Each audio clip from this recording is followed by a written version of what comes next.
మీరు initial days 1995 నుంచి 2005 వరకు ఎవ్రీడే 9 o'clockకి ఈటీవీ న్యూస్ వస్తుంది.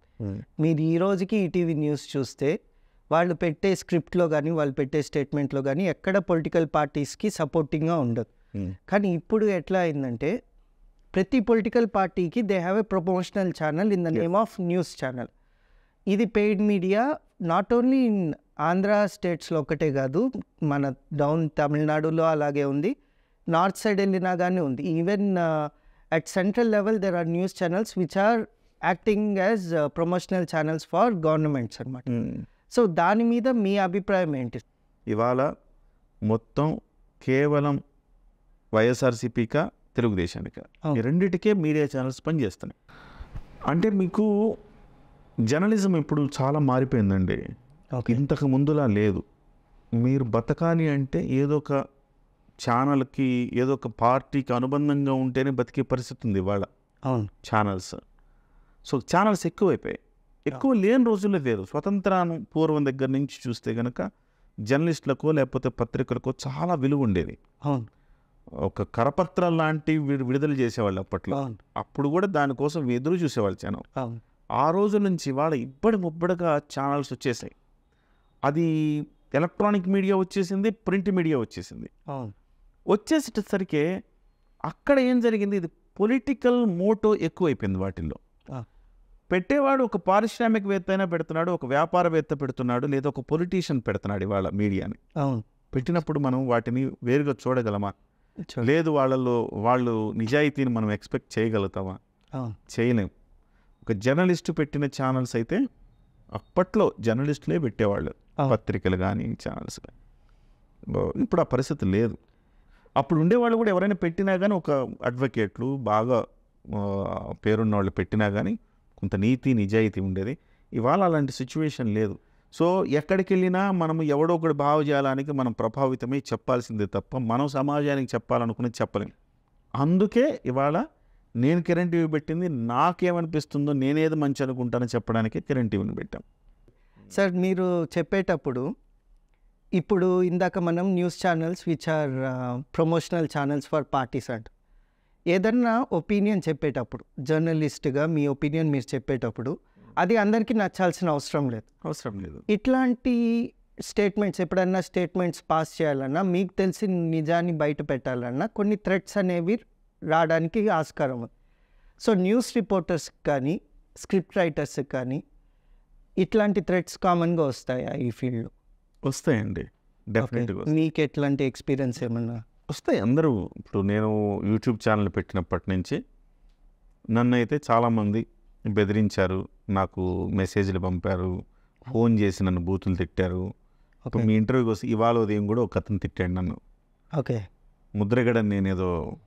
ముద్రగడ గారి మీద నా ఒపీనియన్ చెప్పానని, నేను అనాలిసిస్లో ఆయన చేసింది తప్పు అని చెప్పానని ఆయన నన్ను తిట్టడానికి ప్రయత్నం చేశారు. సో ఇలాంటివన్నీ ఉంటాయి. అవన్నీ మనం ఏంటంటే వాటిని మనం ఇక స్వీకరించాలి, మంచిని చెడుని స్వీకరించాలి, ధైర్యంగా ముందుకు వెళ్ళటమే.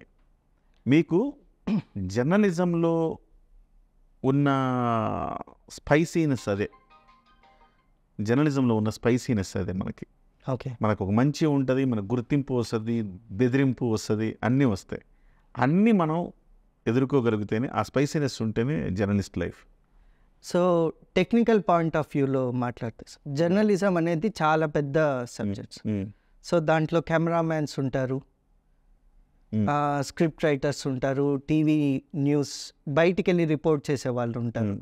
సో ఎన్ని కేటగిరీస్గా డివైడ్ చేయొచ్చు సార్ జర్నలిజంని? జర్నలిజం అంటే ఇప్పుడు T20 యుగానికి వచ్చామండి. ఒకప్పుడు పత్రికలు ఉన్నప్పుడు అది ఒక టెస్ట్ మ్యాచ్ అనుకుందాం. మీకు క్రికెట్ అవగాహన, ఒక టెస్ట్ మ్యాచ్ అనుకుందాం. టెస్ట్ మ్యాచ్ నుంచి న్యూస్ ఛానల్ 24 గంటల న్యూస్ ఛానల్లో వచ్చిన యుగాన్ని మనము వన్డేలతో పోల్చవచ్చు. ఇప్పుడు సోషల్ మీడియా వచ్చినప్పుడు దాన్ని T20తో పోల్చాలి. ఎవడు 6 కొడతాడు వాడే ఉంటాడు బరిలో. అది కాబట్టి ఇవాళ రోజుల్లో కొన్ని హద్దులు చెరిగిపోయాయని నేను అంటాను. ఒకప్పుడు మీరు జర్నలిస్ట్ కావాలి అంటే చాలా చాలా కష్టం, దానికి ఒక పరీక్షలు అన్నీ ఉండేవి. ఇప్పుడు కొంతమంది వితౌట్ క్వాలిఫికేషన్స్ కూడా కొన్ని ఛానల్స్ని, యూట్యూబ్ ఛానల్స్ని రన్ చేస్తున్నారు.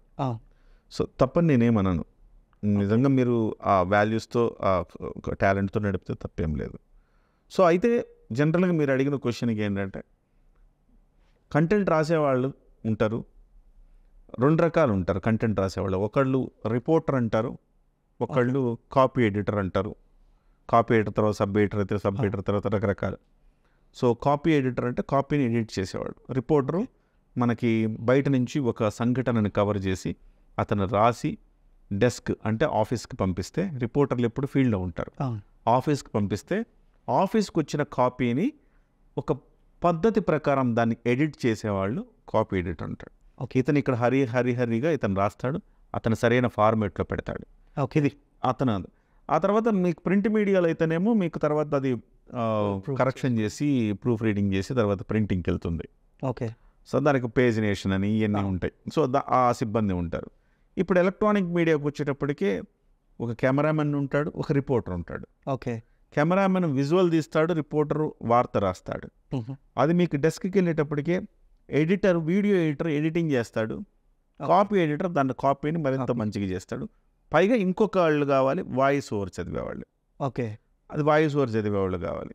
తర్వాత దాన్ని ప్రజెంట్ చేయడానికి మళ్ళీ యాంకర్ కావాలి. సో ఇదంతా కూడా reporter, copy editor, cameraman, video editor, అక్కడి నుంచి వాయిస్ ఓవర్ ఆర్టిస్టు, తర్వాత అక్కడి నుంచి యాంకర్. అప్పుడు మీకు బయటకు వస్తుంది. సో దీంట్లో ఈ క్రమంలో మీకు టెక్నికల్ కూడా ఉంటుంది. అక్కడ టెక్నికల్ పార్ట్ చూసేవాళ్ళు కూడా ఉంటారు. అయితే మీకు జర్నలిస్ట్ కింద కంటే ఇవాళ వీడియో కెమెరామెన్ కూడా ఇప్పుడు వీడియో జర్నలిస్ట్ అంటున్నాం. ఇంతకుముందు కెమెరామెన్ అనేవాళ్ళం, వీడియో జర్నలిస్ట్ అంటున్నాం. ఇంతకుముందు న్యూస్ రీడర్ని జర్నలిస్ట్ అనేవాళ్ళు కాదు, న్యూస్ రీడర్ని యాంకర్స్ అనేవాళ్ళు. ఇప్పుడు న్యూస్ రీడర్స్ని కూడా యాంకర్ అని కాకుండా జర్నలిస్ట్ అనే అంటున్నాం. అంటే మొత్తం కొన్ని హద్దులు చెరిగిపోయి అన్నీ ఇప్పుడు జర్నలిస్ట్ అంటే మీకు రిపోర్టర్ కావచ్చు, కాపీ ఎడిటర్ కావచ్చు, వీడియో జర్నలిస్ట్ కావచ్చు, ఈవెన్ ఎడిటర్ కూడా కొన్ని సందర్భాల్లో బాగా వాడికి పరిణతి వచ్చేస్తే వాడు కూడా జర్నలిస్ట్ సమానమే. ఓకే. వాడే చక్కగా విజువల్స్ని పేర్చుకుని చేయగలిగితే ఎవరు అవసరం లేకుండా ఆ ఎడిటర్ కావచ్చు, ఆ తర్వాత ఇక టెక్నికల్ సిబ్బంది ఉంటారు. వీళ్ళందరూ కూడా ఉంటారు. కానీ జర్నలిస్ట్ అంటే మేజర్గా వచ్చేది రిపోర్టరు, కాపీ ఎడిటర్, యాంకరు. ఈ ముగ్గురు జర్నలిస్ట్ కేటగిరీలోకి వస్తారు. మిగతా అంతా కూడా దీనికి అనుబంధమైన రంగాలు. సో మీరు చెప్పిన ఈ పొజిషన్స్లో సార్, ఒక ఫీల్డ్ రిపోర్టర్ ఒక న్యూస్ రిపోర్ట్ చేశారు. ఆ న్యూస్ని మనము న్యూస్ యాంకర్ దాకా తీసుకొచ్చే ప్రాసెస్లో మధ్యలో ఫ్యాక్ట్ చెక్ అని ఏమన్నా జరుగుద్దా సార్? అంటే ఆ రిపోర్టర్ ఎంతవరకు నిజం చెప్పారు అన్న ఫ్యాక్ట్ చెక్ అది కూడా. ఎక్కువ సందర్భంలో ఏమవుద్దంటే, పాత రోజుల్లో అయితే ఆ ఫ్యాక్ట్ చెక్ సరిగా జరిగేది కాదు. ఓకే. అప్పుడు నమ్మకం మీదనే వెళ్ళాలి. రిపోర్టర్ ఒక వార్త రాస్తే అది నమ్మకం మీదనే వెళ్ళాలి. ఇవాళ రోజుల్లో ఫ్యాక్ట్ చెక్ చేసుకోవడానికి మీకు సాధనాలు వచ్చేసినాయి కదా. వెంటనే మనం వాస్తవంగా మనం కూడా ఫోన్ చేసి ఇంకొకరిని క్రాస్ చెక్ చేసుకోవచ్చు. నిజమేనా ఇది, ఇక్కడెక్కడ నమ్మదగినట్టుగా లేదు కదా, నిజమేనా ఇది అని చెక్ చేసుకోవచ్చు. సో అంతకుముందు అట్లా లేదు. పలానా ప్రాంతంలో ఆయనకు టికెట్ రాబోతుందంటే ఆయన చెప్పిందే వేదం, వార్త అయిపోయేది. ఇవాళ అట్లా కాదు, 10 సోర్సుల నుంచి మనం చెక్ చేసుకోవాలి. అంటే ఫ్యాక్ట్ చెక్ ఉంటుంది. మీకు మీడియా ఛానల్స్ కానీ పత్రికలు కానీ తప్పులు చేయడం చాలా తక్కువ. ఓకే. రేర్ కేసెస్ అట్లా తప్పులు చేయవు, కానీ పొరపాట్లు చేస్తాయి. పొరపాట్లు అంటే చెప్తా మీకు. మొన్న ఉదాహరణకు పంజాగుట్ట దగ్గర ఫ్లైఓవర్ పడిపోయింది ఒక 7-8 ఏళ్ల క్రితం, 10 ఏళ్ల క్రితం. పంజాగుట్ట దగ్గర 10 ఏళ్ళు కాదు, ఇంకా అంత చాలా కాలం అయింది, 15 ఏళ్ళు దాటిందంటే. పంజాగుట్ట ఫ్లైఓవర్ పడిపోయింది, మీకు గుర్తుందో లేదో. పడిపోయినప్పుడు ఈటీవీలో ఉన్నాను నేను. అప్పుడు ఈటీవీలో ఉన్నప్పుడు సహజంగా ఈటీవీ ఏం చేస్తుందంటే క్రాస్ చెక్ చేసుకోకుండా, ఈటీవీ చాలా క్వాలిటేటివ్ స్టిల్ ఆ రోజు నుంచి ఇవాళ వరకు ఏదైనా క్వాలిటేటివ్ పత్రిక ఛానల్ ఉందంటే ఈటీవీ, ఈనాడు అని చెప్తాను నేను. ఓకే. ఈటీవీ అంత తొందరపడి ముందుగా వేయదు. ఈ 24 గంటల వార్తా ఛానల్ వచ్చిన తర్వాత జరుగుతున్న తప్పిదం ఏంటంటే, అక్కడ దాదాపుగా చాలామంది 30 మంది చనిపోయాడని ఒకడు, 40 మంది చనిపోయాడని ఒకడు, ఇట్లా వేసేవారు. ఓకే. వేసిన తర్వాత ఈటీవీ కూడా ఆలోచించి ఏం చేయాలా వద్దా, అప్పుడు మేము ఉన్నాం, వెయ్యాలా వద్దా, వేయకపోతేనేమో మేము ఫాస్ట్ లేమంటారు. అవును. సర్లే వేసి పడేయండి, 10 మంది పోయారు. ఓకే. అంచనా ఫ్లైఓవర్ పడిపోయింది, కిందంతా కార్లు ఉన్నాయి, 3 మంది చనిపోయి ఉండొచ్చు. అంచనా ప్రకారం తీయాలి కదా వచ్చి అప్పటికప్పుడు ఒక 20 మంది చనిపోయి ఉండొచ్చు అని టీవీలో అనేసి ఈటీవీ 10 మంది అనేసింది. చివరికి అక్కడ చనిపోయింది 2 అంతే. మిగతా అన్ని కూడా కార్లు పార్క్ చేస్తున్నాయి. ఒక భయాందోళన కలిగించడానికి ఈ పోటీ ప్రపంచంలో ఏం జరుగుతుందంటే నేనే ఫస్ట్ చెప్పాలి, నేనే జనానికి ఫస్ట్ అందించాలన్న ఒక తాపత్రయంలో పోటీలో తప్పిదాలు జరుగుతాయి, పొరపాట్లు జరుగుతున్నాయి. అంతే తప్ప రాంగ్ న్యూస్ వేయరు. ఇలాంటి తప్ప వేరే నెంబర్ సోషల్ మీడియాలో వచ్చేంత రాంగ్ న్యూస్ వేరు. మనుషుల్ని బతుకున్న మనుషులు కూడా చంపేస్తుంది కదా సోషల్ మీడియా. నేను అంటే ఇంకొక ఎగ్జాంపుల్ చూసాను సార్ నా లైఫ్లో నేను జరిగిన ఎగ్జాంపుల్. 2018లో ఫ్లడ్స్ వచ్చాయి కదా సార్ చెన్నై. 2017 or 18 నేను చెన్నైలో వర్క్ చేస్తున్నాను అప్పుడు. సో సడన్గా మా మదర్ ఫోన్ చేసి నేను వండలూరు ఏరియాలో క్రోకడైల్స్ అన్నీ బయటకు వచ్చేసాయంట, ముసళ్ళు బయటకు వచ్చేసి మనుషుల్ని పట్టుకుంటున్నాయంట, నువ్వు ఎక్కడ, నేను Mahendra city which is nearby అని చెప్పని చాలా ఫియర్, చాలా అఫ్రైడ్ వచ్చేసింది మొత్తం. తీరా చూస్తే in one of the local news paper వాడు ఒక క్రోకడైల్ బొమ్మ పెట్టి వచ్చిన సైక్లోన్స్ వల్ల చెన్నైలో ముసళ్ళు బయటకు వచ్చేసాయి అని. It created lot of panic అనమాట. నా లైఫ్లో కూడా ఇమీడియట్గా నువ్వు అక్కడ ఉండొద్దు, వచ్చేసే లైఫ్ రిస్క్ చేసి వచ్చేసే అని. అంటే ఒక న్యూస్ వల్ల అంత ఇంపాక్ట్ ఉంటుంది సార్. మీకు ఇదే న్యూస్ని మీరు పత్రికలు కానీ లేకపోతే ఎలక్ట్రానిక్ మీడియా ఛానల్ కవర్ చేయవు, వాళ్ళు చెప్పరు. కానీ సోషల్ మీడియాలో మనకు వాట్సాప్ యూనివర్సిటీ పెరిగిపోయిన తర్వాత వాట్సాప్లో ఫేస్బుక్లో ఇది ఫలానా అంతే కదా అని అనగానే ఈ వార్తను మనం ముందు అసలు నిజమా కాదా చెక్ చేసుకోవాలి. మీరు అబ్జర్వ్ చేయండి, బాగా చదువుకున్న వాళ్ళు కూడా ఫార్వర్డ్ చేస్తారు మనకి వెంటనే. అరే నిజమా కాదా చెక్ చేసుకున్నామంటే లేదు నాకు వచ్చింది, ఆ తాపత్రయం నాకు వచ్చింది కదా నేను 10 మందికి పంపించాలి, 20 మంది పంపించాలి, అందరికి చెప్పేయాలి అని చెప్పేస్తారు. కానీ అది తప్పు చెప్తున్నావు, అబద్ధం చెప్తున్నావు అనేది కూడా. ఎట్లా తయారయ్యారంటే వాట్సాప్ వాళ్ళు ఈ మెసేజ్ 11 మందికి పంపిస్తే మంచి జరుగుద్దంటే చివరికి బాగా చదువుకున్న వాళ్ళు కూడా, ఎంతో పరిణితి ఉన్న వాళ్ళు కూడా ఆ మెసేజ్ని పంపిస్తున్నారు 9 మందికి. మీరు చెప్పిన దాని ప్రకారము ఎవరైతే ఫోన్ చేతిలో ఉందో they need to do some fact check whenever they are seeing. Definitely మీడియాలో మనం ఒక మెసేజ్ ఒకళ్ళకి ఫార్వర్డ్ చేస్తున్నప్పుడు అది ఎంతవరకు నిజం అనేది మనం చెక్ చేయకుండా వేస్తే మనం తప్పు చేసిన వాళ్ళం అవుతాం. అవును. According to you sir, which one audience has to follow or which one a news enthusiast has to follow? A procedure follow అవుతే he can see the truth?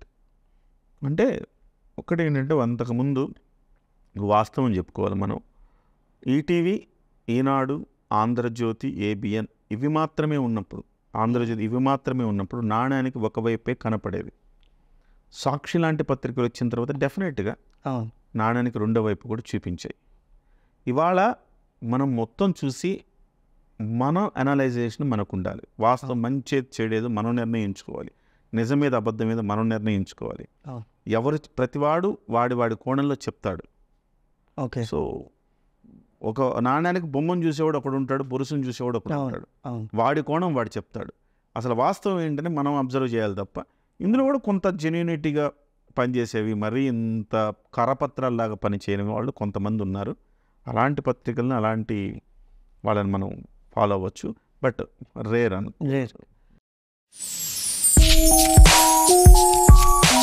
ఇండియాలో నెంబర్ ఆఫ్ ఉమెన్ జర్నలిస్ట్ 37% ఉన్నారు, male వచ్చి 63 ఉన్నారు. అంటే there is little bit of imbalance. అంటే why that is happening sir? అంటే field రిపోర్టర్స్గా వెళ్ళడం కష్టం అవుతుందా, లేకపోతే వర్క్ లైఫ్ బ్యాలెన్స్ ఏమన్నా ప్రాబ్లం ఉంటుందా? Why women journalist are less?